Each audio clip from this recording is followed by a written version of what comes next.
तुमसे मिलने की कदम अब से मेरा भी थे सारे গল্পের শুরু হয় 1971 সালের অক্টোবর মাসের একটি দৃশ্য দেখিয়ে, যেখানে কিছু আর্মি অফিসার আজ অরুণ নামের এক অফিসারের 21তম জন্মদিন উদযাপন করছিলেন। তখনই সেখানে তাদের সিনিয়র আসে এবং জানায় যে বর্ডারের পরিস্থিতি খুবই খারাপ, তাই সবাইকেই তাদের বেসে রিপোর্ট করতে বলে। এটি শুনেই সবাই বেরিয়েও পড়ে। আর দৃশ্য সরাসরি বর্তমানে 2001 সালে শিফট হয়, যেখানে আমরা লাহোরের নিসার নামের এক রিটায়ার্ড আর্মি অফিসারকে দেখি, যে আজ অরুণের বাবার সাথে দেখা করার প্রস্তুতি নিচ্ছে। আসলে এখানে অরুণের বাবা, যিনি নিজেও একজন রিটায়ার্ড আর্মি অফিসার ছিলেন, সে আজকে পাকিস্তানে একটি গেট টুগেদারের জন্য আসতে চলেছে এবং নিসার তার সাথে দেখা করে কোনো একটি কথা বলতে চায়। এখানে নিসারের স্ত্রী তাকে বলে যে, তুমি কি পাগল হয়ে গেছো নাকি, এই কথা এখন তাকে বলবে? কিন্তু নিসার বলে যে আমার মন হালকা হওয়া খুবই দরকার, আর অরুণের বাবার সাথে দেখা করার অনুমতি সেই হাইকমান্ড থেকে নিয়েছে। পরের দিন অরুণের বাবা মিস্টার ক্ষেত্রপাল পাকিস্তানে আসে এবং তাকে রিসিভ করতে নিসার আসে। এরপর দুজনে যাওয়ার সময় এদিক ওদিকের কথা বলতে থাকে, যেখানে নিসারও তার সাথে বন্ধুত্ব করার চেষ্টা করে। তাদের কথা থেকে আমরা বুঝতে পারি যে নিসার আগেই মিস্টার ক্ষেত্রপালের সাথে কথা বলে নিয়েছিল যে আমি আপনাকে পাকিস্তান ঘুরিয়ে দেখাবো। আর আসলে দেশভাগের আগে মিস্টার ক্ষেত্রপালের গ্রামও এই লাহোরের কাছেই ছিল, তাই তিনি তার গ্রামটিও দেখতে যায়। যাই হোক, এরপর মিস্টার ক্ষেত্রপাল নিসারের বাড়িতে এসেই ওঠেন, যেখানে নিসারের স্ত্রী এবং তার মেয়ে তাকে স্বাগত জানায়। সাথে নিসারের মেয়ে তাকে সেখানে গেট টুগেদারের পুরো প্রোগ্রাম সম্পর্কেও জানায়। এরপরেই তারা একসাথে লাঞ্চ করে। এরই মধ্যে মিস্টার ক্ষেত্রপাল নিসারের স্ত্রীকে তার ফ্যামিলির সম্পর্কে বলে। আমার ফ্যামিলিতে আমার স্ত্রী এবং 2 ছেলে আছে, যার মধ্যে একজন অর্থাৎ অরুণ তো শহীদ হয়ে গেছে। এটি শুনে নিসারের খুব খারাপ লাগে। এরপরে এখান থেকে দৃশ্য অতীতে চলে যায়, অর্থাৎ 1971 সালে, যখন অরুণ আজ নিজের বাড়িতে এসেছিল। তখন সে তার মাকে বলে যে আজ আমি যুদ্ধের জন্য বেরোচ্ছি, শুধু আপনার সাথে দেখা করতেই এসেছি। এরপর সে তার ফ্যামিলির সাথে লাঞ্চ করে এবং যুদ্ধের জন্যই বেরিয়ে পড়ে। সেখানে অর্জুন বেসে কর্নেল যুদ্ধের প্রস্তুতি নিচ্ছে। অরুণ এবং তার সঙ্গীদের বলে তোমরা এখানেই বেসেই থাকো, আমাদের রিজার্ভ হয়ে। কিন্তু অরুণ বলে না স্যার, আমাদেরও যুদ্ধে যেতে হবে, আমি যুদ্ধে যেতে চাই। যেটিতে কর্নেল প্রথমে মানা করে, কিন্তু অরুণের চোখের জেদ তাকে রাজি হতে বাধ্য করায়, তবে একটি শর্তে। অরুণকে প্রথমে ট্যাঙ্ক চালানো পুরো ট্রেনিং শেষ করতে হবে, যা সে যুদ্ধের উত্তেজনায় অর্ধেক ছেড়ে এসেছিল। এরপরে অরুণ এবং তার সঙ্গীদের সঙ্গত সিং নামে একজন অফিসারের কাছে পাঠিয়ে দেওয়া হয়, যে পদে অরুণের থেকে ছোট ছিল, কিন্তু ট্যাঙ্ক চালানো সেই শেখাবে। তখন অরুণের পরীক্ষা নেওয়ার জন্য সিং প্রথমে অরুণকে ট্যাঙ্কের ভেতরেই আটকে দেয়। অরুণ ট্যাঙ্কের নিচ দিয়ে 10 মিনিটের মধ্যে বেরিয়ে আসে। তবে সিংজি বলে তুমি এটি তো করে ফেলেছো ঠিকই, কিন্তু এখনও ভালোভাবে প্রস্তুতি নিতে হবে। এরপর পরের দিন থেকে শুরু হয় অরুণের ট্রেনিং এবং অরুণ প্রাণপণ চেষ্টা চালিয়ে তার প্রস্তুতি নিচ্ছে, কারণ তাকে যে কোনো মূল্যেই যুদ্ধে যেতে হবে। এরপর যখন অরুণ একা বসে থাকে, তখন আমাদের আবারও অরুণের অতীত দেখানো হয়। যখন অরুণ তার ট্রেনিংয়ে ছিল, তখন একদিন অরুণ এবং তার গ্রুপের ছেলেরা সিনেমা দেখতে গিয়েছিল। সেখানে তারা একদল মেয়েকেও দেখতে পায়, আর তার বন্ধুরা বলে যে ইস, যদি এদের সাথে কথা বলা যেত। এভাবে তারা অরুণকে বলে যে তুমি গিয়ে আমাদের জন্য কথা বলো, তারাও 5 জন, আমরাও 5 জন, ব্যাপারটা ভালোই জমবে। অরুণ খুব স্বাভাবিকভাবেই সেই মেয়েদের কাছে যায় এবং সেখানে কিরণ নামে এক মেয়েকে বলতে থাকে যে আমরা আপনাদের সাথে সিনেমা দেখতে চাই, যদি আপনাদের কোনো সমস্যা না থাকে তবে আমরা একসাথে কি যেতে পারি। আর এতেই কিরণ অরুণকে খুব শোনাতে শুরু করে যে তোমার সাহস হয় কী করে আমাকে সব জিজ্ঞাসা করার। এটি দেখেই অরুণের বন্ধুরা তাকে বাঁচাতে আসে এবং তখনই কিরণ হাসতে শুরু করে, কারণ সে মজা করছিল। তারপর তারা সবাই একসাথে মুভি দেখতে যায় এবং কিরণের দলও তাদের সাথে যোগ দেয়। এটিই ছিল অরুণ এবং কিরণের প্রথম দেখা। এরপর সিনেমা দেখার পর অরুণ কিরণের সাথে লাঞ্চেও গিয়েছিল, যেখানে তারা অনেক কথাবার্তা বলে, আর তারা দুজনেই সেখানেই একে অপরকে পছন্দ করে ফেলে। অরুণ তাকে এও জানায় যে তার পুরো ফ্যামিলি আর্মিতে ছিল, তার দাদু, বাবা এবং সে নিজেও একজন সৈনিক হতে চায়। এরপর গল্প আবার 1971 সালে আসে, যেখানে অরুণ ট্রেনিং চলছিল এবং স্বগত অরুণকে বেশ নাজেহাল করে দিয়েছিল, কারণ সে তাকে সব ধরনের ট্রেনিং দিচ্ছিল। সিংজি অরুণকে এটিও শেখায় যে যদি ট্যাঙ্ক চালাতে হয় তবে একে নিজের ঘর মনে করো এবং এর সম্মান করো।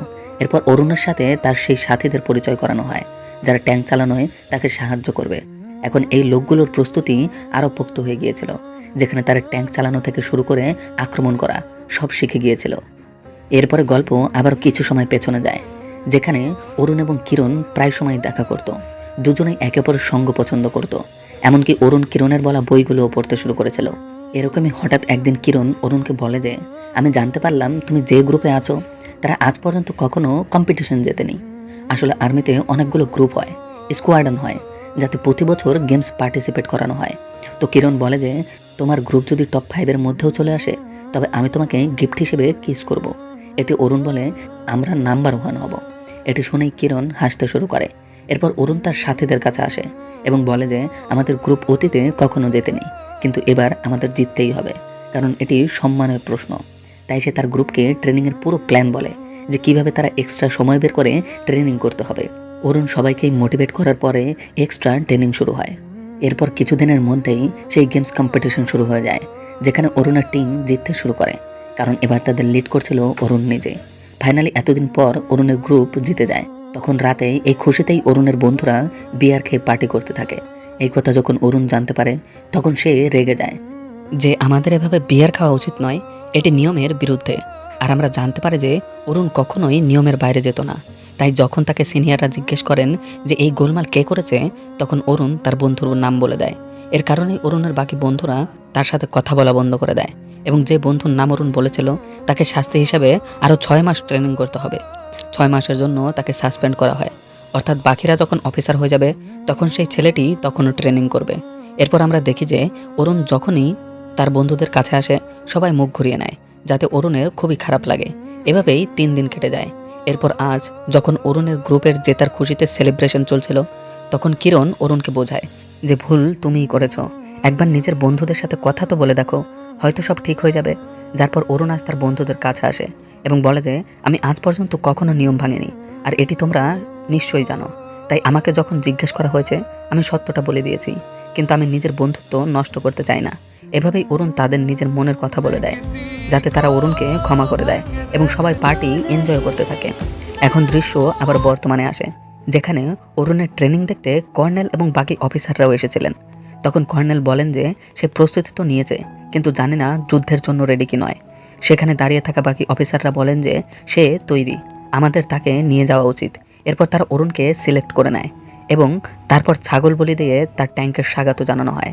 পরের দিন অর্থাৎ 3 ডিসেম্বর 1971 কর্নেল সব অফিসারকে অর্ডার দিয়ে দেন যে আমরা পাকিস্তানের ওপর হামলা করছি, তাই তোমরা সবাই তৈরি হয়ে যাও।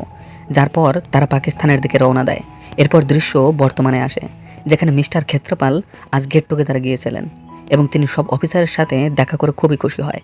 এরপর এখান থেকে ফেরার সময় যখন মিস্টার ক্ষেত্রপাল নিসারের সাথে বাড়ি যাচ্ছিলেন, তখন নিসারের গাড়িতে আইএসআই এজেন্টরা ট্র্যাকার লাগিয়ে দেয়। নিসার দূর থেকে সেটি দেখছিল এবং সে তার স্ত্রীকে বলে, এতে ভয়ের কিছু নেই, আমাদের সাথে একজন ইন্ডিয়ান আছে, তাই এরা জাসুসি করছে, ওদের কাজ ওদের করতে দাও। এরপর দৃশ্য আবারও অতীতে যায়, যেখানে ইন্ডিয়ান আর্মি পাকিস্তানের মধ্যে ঢুকে পড়েছিল। তখনই তাদের ওপর এয়ার অ্যাটাক হয় এবং সেখানে নিজের অফিসারকে শহীদ হতে দেখে অরুণের খুব রাগ হয়, কিন্তু পারমিশন ছাড়া সে কিছু করতে পারছিল না। এরপর তারা আহত অফিসারের ড্রেসিং করে এবং কর্নেল লড়াইয়ের প্ল্যান বানায়। সেখান থেকে গল্প আবারও বর্তমানে আসে, যেখানে নিসার আজ মিস্টার ক্ষেত্রপালকে তাদের গ্রামের সেই পুরনো বাড়িতে নিয়ে আসে, যেটি একটা সময় মিস্টার ক্ষেত্রপালের বাড়ি ছিল। নিজের বাড়ি এতদিন পর দেখে ক্ষেত্রপাল খুবই খুশি হয়, যার পর তিনি সবার সাথে কথা বলে এবং এটি দেখে নিসারও খুশি হয়। এরপর রাতের বেলা একটি লোক বাড়ির বাইরে চিৎকার করতে থাকে যে ওই ইন্ডিয়ানকে বাড়ির থেকে বের করে দাও। তার সাহস কী করে হয় এখানে আসার? এটি শুনেই ক্ষেত্রপাল বাইরে আসেন এবং জানা যায় যে সে যুদ্ধে নিজের একটি পা হারিয়েছিল, তাই তার ইন্ডিয়ানদের ওপর এত ঘৃণা। তখন মিস্টার ক্ষেত্রপাল বলেন যে আমি তোমার দুঃখ বুঝতে পারছি, কারণ তুমি তো যুদ্ধে শুধু একটি পা হারিয়েছ, আমি যুদ্ধে আমার ছেলেকেই হারিয়েছি। এটি শুনে তখন সেই লোকটিও শান্ত হয়ে যায়। এরপরে এখান থেকে দৃশ্য আবার অতীতে যায়, যেখানে ইন্ডিয়ান আর্মি পাকিস্তানে ঢুকে পড়েছিল, কিন্তু তাদের উপর হামলা হচ্ছিল এবং অনেক অফিসার শহীদ হয়ে গিয়েছিল। এসব দেখেই অরুণ অবাক হয়েছিল। এরপর যখন তারা সামনের দিকে এগোতে শুরু করে, তখন পাকিস্তানি আর্মি আবারও অ্যাটাক করে দেয়, যার জবাব এবার ইন্ডিয়ান আর্মি খুব ভালোভাবেই দেয়। তারা কিছু সৈনিককে বন্দিও করে ফেলে। এরপর তারা সামনে এগোনোর প্রস্তুতি নেয়। অন্যদিকে এখানে পাকিস্তানি কর্নেল ইন্ডিয়াকে হারানোর প্ল্যানিং করছে। এই লড়াইয়ে নিসারও অন্তর্ভুক্ত ছিল, যাকে অর্ডার দেওয়া হয় যে ইন্ডিয়ান আর্মিকে সামনে এগোতে বাধা দিতে হবে, তাই তাদের ওপর ট্যাঙ্ক দিয়ে অ্যাটাক করা হোক। এদিকে ইন্ডিয়ান আর্মির ওপর রাতের বেলাও অ্যাটাক হয়ে যায়, তাই তারা যেভাবেই হোক সামনে এগোতে থাকে। এর মধ্যে অরুণের এক কাছের বন্ধুও শহীদ হয়ে যায়, যাতে অরুণের হুঁশ উড়ে গিয়েছিল। এর পরের দিন নিশারও নিজের সাথে 14টি ট্যাঙ্ক নিয়ে রওনা হয় ইন্ডিয়ান আর্মির সাথে লড়াই করার উদ্দেশ্যে। এদিকে ইন্ডিয়ান আর্মিও অনেক পাকিস্তানি সৈনিককে বন্দি করে নিয়েছিল এবং তাদের মনে হচ্ছিল যে যুদ্ধ এবার শেষ হতে চলেছে। এরপর অরুণ কিরণকে লেখা নিজের চিঠিটি পড়তে থাকে, আর দৃশ্য আবারও অতীতে যায়। সেখানে কিরণ অরুণকে বলেছিল যে আমি দিল্লি আসি, আমাদের দেখা করা উচিত। তখন অরুণও দেহরাদুনে ছিল ট্রেনিংয়ে, কিন্তু কিরণের সাথে দেখা করার জন্য সে কাউকে না জানিয়ে লুকিয়ে বেরিয়ে পড়ে। এরপরে তারা দুজনে একসাথে ঘুরে ফিরে আনন্দ করে, যে সিনগুলি তোমরা অবশ্যই কোথাও না কোথাও রিলসে বা শর্টসে দেখেছো। এরপরে অরুণ রাতে আবারও নিজের একাডেমিতে পৌঁছায়। এরপরে তার সাথে কি হয়েছে, কেমন পানিশমেন্ট পেয়েছে সেটি আর বলার হয়তো বা দরকার নেই। এরপরে অরুণ যখন কিরণের সাথে আবারও দেখা করতে আসে, তাকে তখন বলে, তোমার কারণে আমি একটি নিয়ম ভেঙেছি, আমাদের এভাবে দেখা করা হয়তো উচিত নয়। এখন আমাকে আমার ডিউটির দিকে মনোযোগ দিতে হবে এবং ভালোবাসা করার জন্য পুরো জীবন পড়ে আছে। এটি শুনেই কিরণ রেগে চলে যায় এবং সেই দিনের পর থেকেই অরুণ কিরণের সাথে আর দেখা করেনি। এখন বর্তমানে অরুণের সিনিয়র অর্ডার পায় যে সামনে এগোতে থাকো, তাই তারাও সেই অর্ডার ফলো করে। যার পর তারা কিছুটা সামনে এগোলে পাকিস্তানি আর্মি লুকিয়ে তাদের উপর অ্যাটাক করছিল। তখন ইন্ডিয়ান আর্মি শত্রুদের মারতে শুরু করে। এরপর এখানে কিছু পাকিস্তানি অফিসার ভয়ের চোটে স্যারেন্ডারও করে দেয়। তখন ইন্ডিয়ান আর্মি তাদের বন্দি করে নেয়। এই মুহূর্তেই সকাল হতেই তারা খবর পায় পাকিস্তান স্যারেন্ডার করেছে, অর্থাৎ ইন্ডিয়া জিতে গিয়েছে।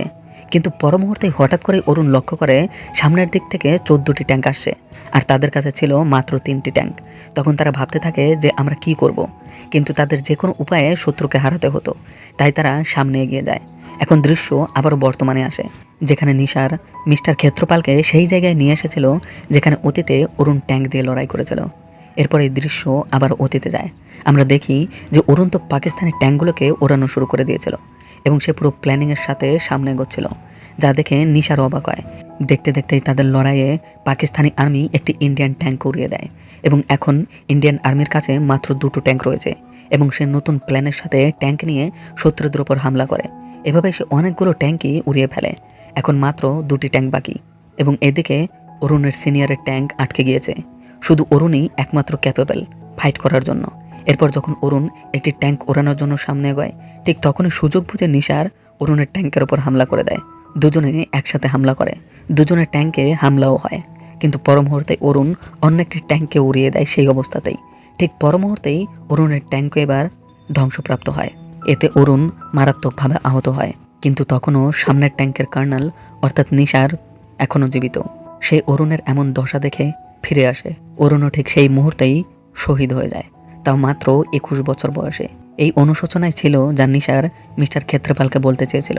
এরপর এই দৃশ্য বর্তমানে আসে। নিশার মিস্টার ক্ষেত্রপালকে জানিয়ে দেয় যে সেই যুদ্ধে আমার হাতেই আপনার ছেলে শহীদ হয়েছিল, কিন্তু আমি কি করতাম, আমি শুধু আমার কর্তব্য পালন করেছিলাম। কিন্তু হ্যাঁ, আপনার ছেলে খুবই সাহসী। সে একা এমন একটি ছেলে যে আমাদের পুরো 14টা ট্যাঙ্ক উড়িয়েছিল। সে একা হাতে এত কিছু ধ্বংস করে দিয়েছিল এবং তার চোখে সামান্যতম ভয়ও ছিল না। এটা শুনেই মিস্টার ক্ষেত্রপাল প্রথমে উদাস হয়, কিন্তু পরক্ষণেই বলেন যে আমার মনে হয় যুদ্ধ হওয়াই উচিত নয়, যাতে কারোরই আপনজনের প্রাণ না যায়। এসব বলেই তিনি আবেগপ্রবণ হয়ে পড়েন এবং সেখান থেকে আবারও বাড়ির পথে রওনা দেয়। অন্যদিকে আজ নিশারকে আইএসআই অফিসাররাও দেখা করতে ডাকে এবং বলে যে আপনার তো মিস্টার ক্ষেত্রপালের সাথে খুব ভালো বন্ধুত্ব হয়ে গেছে, তাই না? আপনি যদি আমাদের ভারতের জন্য হয়ে কোনো গোয়েন্দাগিরি করেন তবে কেমন হয়? এটি শুনে নিশার হাসতে থাকে, কারণ সে এমন কিছুই করবে না। এরপর আমাদের জানানো হয় যে আজও কিরণ অরুণের জন্মদিনে তার বাড়ির লোকেদের জন্য কেক পাঠায়। এখানেই আজকের গল্পটিও শেষ হয়ে যায়। তো গল্পটি কেমন হয়েছে অবশ্যই জানিও। তোমাদের সাথে খুব শীঘ্রই দেখা হচ্ছে অন্য সুন্দর কোনো গল্পে। ততক্ষণের জন্য বাই অ্যান্ড টেক কেয়ার।